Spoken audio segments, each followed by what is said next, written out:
ایک نوجوان تھا، دن کو روزہ رکھتا، رات کو نماز پڑھتا، پھر بھی اللہ سے بہت ڈرتا تھا، بہت ہی زیادہ ڈرتا تھا۔ موت کا وقت قریب آیا، ایک بس ماں ہی تھی اس کی، تو ماں سے کہنے لگا، اماں تو مجھ سے یہ 3 وعدے تو کر۔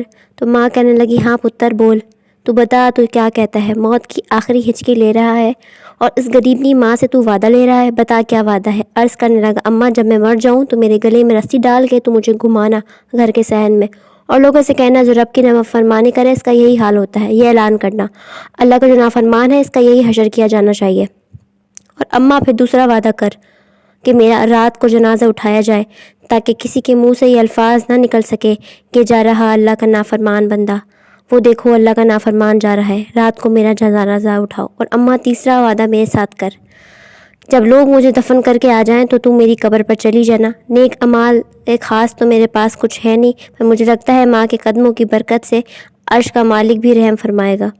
اماں تو وعدہ کر۔ بابا صاحب رحمۃ اللہ فرمانے لگے، بوڑھی ماں نے وعدہ کر لیا۔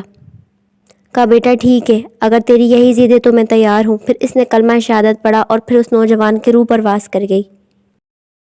ماں نے رسی منگائی، وَلِمَنْ خَافَ مَقَامَ رَبِّ، جو ڈر جائے۔ اس نے تو کہا تھا نا رسی ڈال کے گھمانا اور کہنا کہ یہ اللہ کا نافرمان ہے، اس کا یہی حشر ہونا چاہیے۔ لیکن جب اماں نے گلے میں رسی ڈالنے لگی تو گھر کے ہر کونے کونے سے آواز آنے لگی، خبردار، یہ رب کا دوست ہے اور اللہ کے دوستوں کے ساتھ اس طرح کا معاملہ نہ کیا جائے، اور اب تمہیں کچھ اور کرنے کی ضرورت نہیں، یہ رب کا دوست ہے اور اللہ کی بارگاہ میں یہ حاضر ہو گیا ہے۔